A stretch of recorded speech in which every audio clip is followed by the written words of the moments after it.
नमस्कार साथियों, दोस्तों आपके अपने चैनल प्रभु यूपीपी में एक बार पुनः स्वागत है। दोस्तों आरपीएफ कांस्टेबल का एग्जाम जैसा कि आप सभी जानते हैं कि जनवरी माह से प्रारंभ हो रहा है। अब आपके पास जो है कि मान करके चलिए कि केवल 30 दिन का समय जो है शेष बाकी है। अब इस 30 दिनों को आपको कैसे जो है यूज करना है, कैसे आपको तैयारी करना है, इस वीडियो में हम इसी टॉपिक पर बात करेंगे। दोस्तों ये जो आपका फाइनल टच है ना, ये आपके सिलेक्शन में अहम भूमिका निभाता है। अगर आपने अंतिम समय में कोई गलती की तो आप सिलेक्शन से दूर हो सकते हो। ठीक है, तो आपको बहुत ध्यान रखना है इस बात का कि जो अंतिम समय है इसको आपको कैसे यूज करना है, किन चीजों को पढ़ना है, किस टॉपिक पर पढ़ना, किस टॉपिक पर ज्यादा ध्यान देना है, किस टॉपिक को हमको जो है कि छोड़ना है। क्योंकि देखिए तैयारी में ना पढ़ने से ज्यादा इंपॉर्टेंट होता है कि आप किस टॉपिक को छोड़ रहे हो।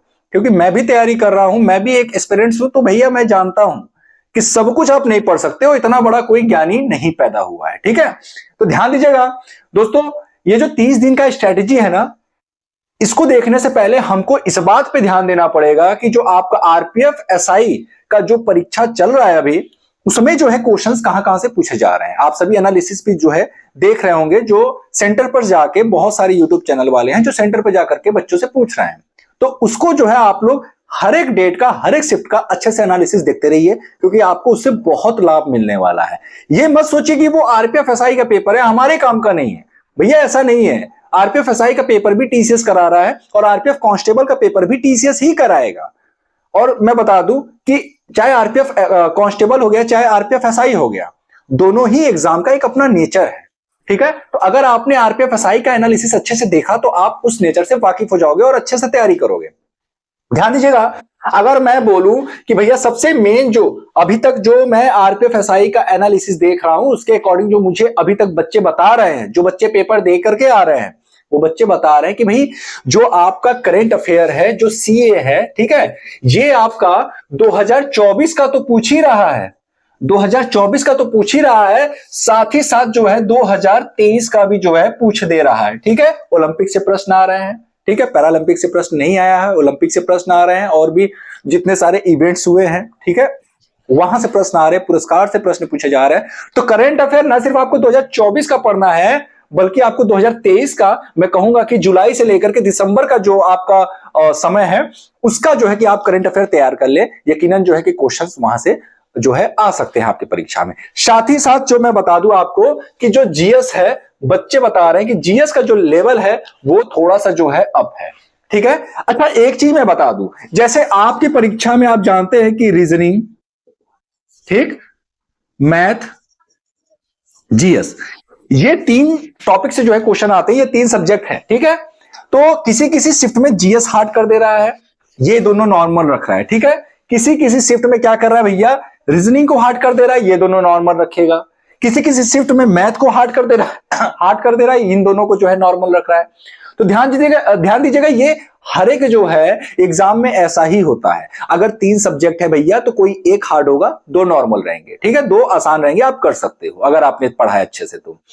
अब फिर सेम चीज जो है यहां भी हो रहा है। ठीक है, किसी किसी शिफ्ट में जो है रीजनिंग आसान आ रहा है, किसी किसी में ये दोनों जो है कि इजी आ रहे हैं, इसको हार्ड कर दे रहा है, किसी किसी में मैथ को हार्ड कर दे रहा है, ये दोनों आसान आ रहे हैं। तो इस तरीके से जो है क्वेश्चन जो है पूछे जा रहे हैं। ठीक है, तो परेशान होने की आवश्यकता नहीं है, एनालिसिस में बता रहा है कि जीएस का जो लेवल है वो अप है। ठीक है, तो परेशान मत होइए, आप सभी तैयारी करते रहिए। बात करें, देखिए अगर आपको सिलेक्शन लेना है, खासतौर से आरपीएफ कांस्टेबल वाले जो बच्चे हैं भैया, आपको मैथ और रीजनिंग विशेष ध्यान देना है। ठीक है, जितना ज्यादा आप जो है मैथ और रीजनिंग पर फोकस करो उतना अच्छा है। पीवाईक्यूज लगाओ, ज्यादा पीवाईक्यूज लगाइए, ज्यादा पीवाईक्यूज को आप लगाइए। अगर हो सके तो आप जो है सीएचएसएल के, जो सीएचएसएल का पेपर होता है 10+2 वाला, ठीक है, उसे भी आप सॉल्व करें। उसका मैथ और रीजनिंग जो 25-25 क्वेश्चन जो होता है उसको आप सॉल्व करें। मैं बता रहा हूं आपको बहुत जो है फायदा मिलने वाला है। ठीक है, सीएचएसएल का जब आप सॉल्व करेंगे तो देखिए सीएचएसएल का भी जो है आपका जो एसएससी के जितने भी सारे एग्जाम है उसको टीसीएस ही कंडक्ट करती है एग्जाम। ठीक है, तो आप देखिए टीसीएस जो है उसका एक अपना पैटर्न है, उसका एक अपना जो है एग्जाम का नेचर होता है। ठीक है, जब आप सॉल्व करेंगे तो आपको उससे फायदा मिलेगा। आप जो है 2023-24 का आप देख लो कि सीएचएसएल और सीजीएल में जो मैथ के क्वेश्चंस पूछे गए, रीजनिंग के क्वेश्चंस है, वो कौन कौन से आए हैं, तो आपको यकीनन फायदा मिलने वाला है। ठीक है, अच्छा एक चीज मैं बता दूं आपको कि जो आप कांस्टेबल की एग्जाम की जब हम बात करते हैं ना, तो इसके लिए आप जो है परेशान ना हो, जो आपका आरपीएफ एसआई का लेवल है उससे डाउन ही रहेगा, ठीक है। तो इस चीज को लेके आपको परेशान नहीं होना है कि कांस्टेबल का लेवल भी एसआई जितना ही रहेगा। सबसे खास बात है आपका स्पीड। इस एग्जाम को निकालने के लिए भैया आपका स्पीड अच्छा होना बहुत जरूरी है, ठीक है। बिना स्पीड के आप जो है इस परीक्षा को क्वालिफाई नहीं कर सकते हो। अगर आप जो है पीवाईक्यूज वगैरह या फिर कोई भी मॉक टेस्ट दे रहे हैं तो आप इस बात का विशेष ध्यान रखें कि आपकी रणनीति क्या है। आप जब एग्जामिनेशन हॉल में बैठ रहे हो तो आप किसको पहले टारगेट कर रहे हो।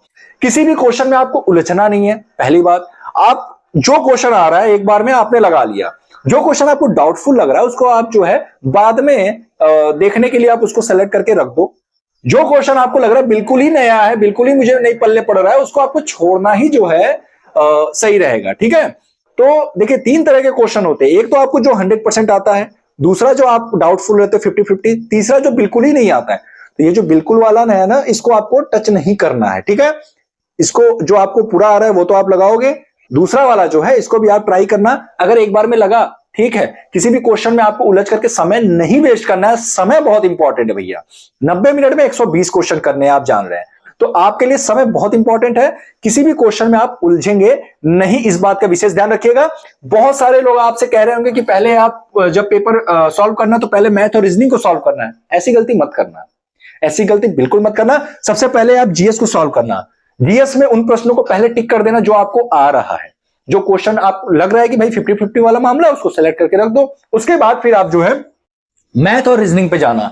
उसके बाद जीएस के बाद फिर सीधा रीजनिंग पे जाना, तब जाकर के आप मैथ पे जाना। क्योंकि रीजनिंग के बहुत सारे ऐसे प्रश्न होते हैं जो आप देख करके, जैसे स्ट्रक्चर वाले हो गए, बहुत सारे ऐसे प्रश्न है जो आप देख करके मार सकते हैं। जैसे मिसिंग नंबर वाला हो गया, कोई होता है कि मिसिंग नंबर वाला देख के ही पता चल जाता है कि भाई इसका आंसर ये है। तो ऐसे क्वेश्चन छूट जाते हैं। और क्योंकि मैथ में आपको सॉल्व करना ही पड़ेगा, कोई भी क्वेश्चन हो बिना सॉल्व किए आप जो है आंसर नहीं ला सकते हो। तो पहले जीएस को सॉल्व करना है, फिर रीजनिंग, फिर उसके बाद आपको मैथ को सॉल्व करना है। और एक बात फिर से मैं आपको दोहरा रहा हूं कि भाई आपको किसी भी क्वेश्चन में समय बर्बाद नहीं करना है उलझ के। एक बार में लगा, ठीक है, नहीं तो आपको आगे बढ़ना है। और साथ ही साथ करंट अफेयर के लिए मैंने बता दिया कि 2023 का भी पूछा जा रहा है, तो आप 2023 जुलाई से लेकर के दिसंबर का भी आप करंट अफेयर तैयार कर लेंगे। आप सभी के पास अब बहुत अधिक समय नहीं है, 1 महीने का समय है। इस 1 महीने में आप सभी जो है पीवाईक्यूज लगाइए, ज्यादा से ज्यादा जो है क्वेश्चंस पेपर को आप सॉल्व करें। कोशिश ये रहे कि आप जो है मैथ और रीजनिंग में जो है आपका स्कोर 100% करने का प्रयास करें। होता तो नहीं है 35-35 कहना बहुत आसान है कि 35 इसमें भी कर लेंगे, 35 उसमें भी, बट प्रयास किया जा सकता है। ये ऐसे हैं सब्जेक्ट जिसमें आप कर सकते हो प्रयास। 35 का प्रयास करोगे तो कुछ नहीं तो 30, 31, 32 तो सही होंगे। तो ये आपके सिलेक्शन में अहम भूमिका निभा सकता है। क्योंकि आप जानते हैं कि 8 गुना बच्चों को फिजिकल में बुलाएगा, तो 8 गुना बच्चों को फिजिकल में बुलाएगा तो जाहिर सी बात है कि बहुत सारे बच्चे, देखिए फिजिकल हार्ड है आरपीएफ कांस्टेबल का, ठीक है। यूपीपी वाला फिजिकल नहीं है कि कोई भी जाकर के 4.8 किलोमीटर रनिंग जो है कंप्लीट कर लेगा। आरपीएफ कांस्टेबल का फिजिकल हार्ड है। बहुत सारे अच्छे बच्चे पढ़ने वाले जो है फिजिकल में रह जाते हैं। तो आप सभी जो है अच्छे से तैयारी करें। कोशिश ये रहे कि 90+ क्वेश्चन आप सही कर लो। जिस भी बच्चे का 90+ क्वेश्चन सही हो जाएगा वो जो है सिलेक्शन की दौड़ में बरकरार रहेगा। दोस्तों फिर मिलते हैं किसी नए वीडियो के साथ, तब तक के लिए जय हिंद, जय भारत।